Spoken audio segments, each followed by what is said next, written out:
Hello বন্ধুরা, সবাই কেমন আছেন? আশা করছি সবাই খুব ভালো আছেন এবং সুস্থ আছেন। আজকে আমি কচু কষা করে দেখাবো। তার জন্য প্রথমে একটা কড়া নিয়েছি, ওর মধ্যে কিছুটা সাদা তেল দিয়ে এবং একটা লঙ্কা ফোড়ন দিয়েছি, কাঁচা লঙ্কা। তেলের মধ্যে বেশ কিছুটা পেঁয়াজ কুচনোগুলো দিয়ে দিলাম, দিয়ে ভালোভাবে একটু নেড়ে নেব।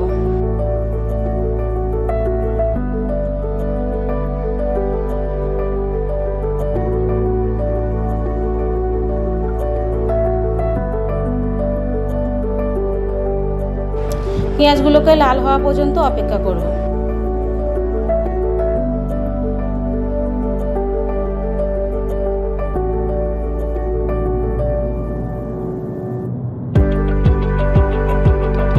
দেখতে পাচ্ছেন পেঁয়াজগুলো ভালোভাবে ফ্রাই হয়ে গেছে। ওর মধ্যে ধুয়ে রাখা এবং কেটে রাখা কচুগুলোকে দিয়ে দেবো। অবশ্যই একটু নুন হলুদ মাখিয়ে রেখে দেবেন।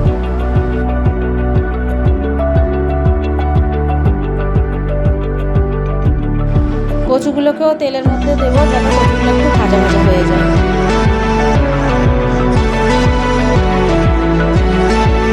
এবারে কড়াইতে 1 চামচ আদা এবং 1 চামচ রসুনের পেস্ট দিয়ে দেবো, দিয়ে ভালোভাবে নেড়ে নেব।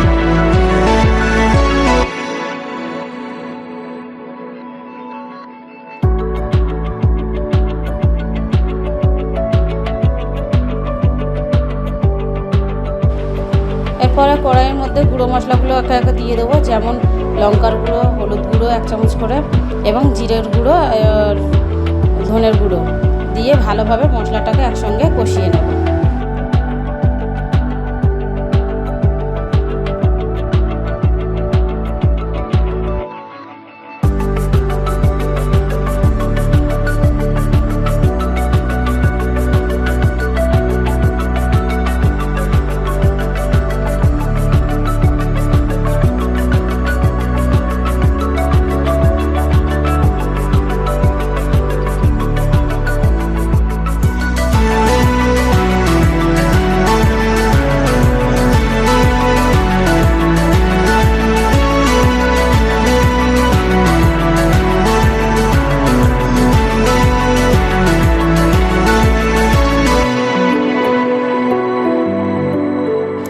এই অবস্থায় আমি 1 চামচ মতো নুন দিয়ে দেব, দিয়ে ভালোভাবে নেড়ে নেব।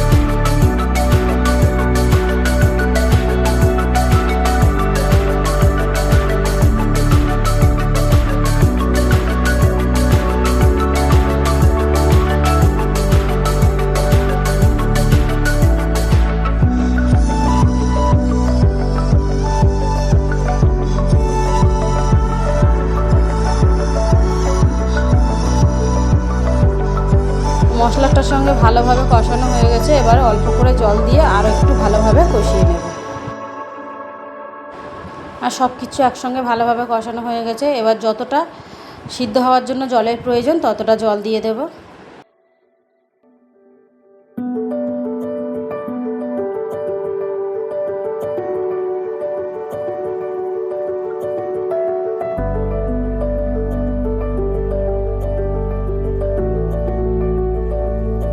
এবার একটা ঢাকা চাপা দিয়ে রেখে দেব, যতক্ষণ না কচুটা গলে যায়।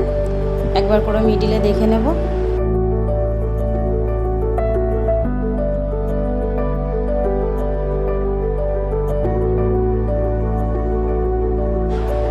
কচু রান্নাটা একটুখানি বাকি আছে, সেই অবস্থায় আমি একটু ধনেপাতাগুলো কুচিয়ে দিয়ে দেবো আর একটা কাঁচা লঙ্কা দিয়ে দেবো ওপর থেকে।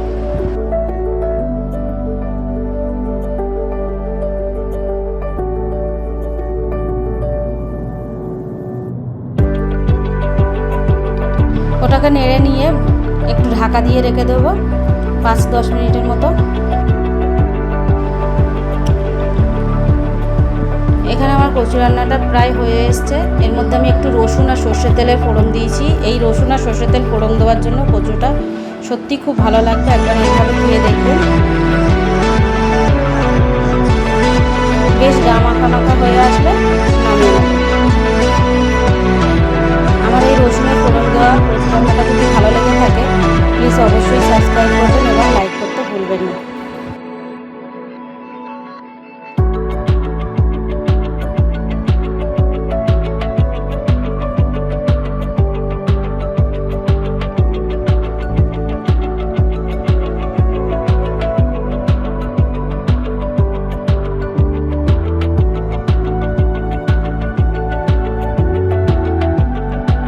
এটা একদম গরম গরম পরিবেশনের জন্য রেডি।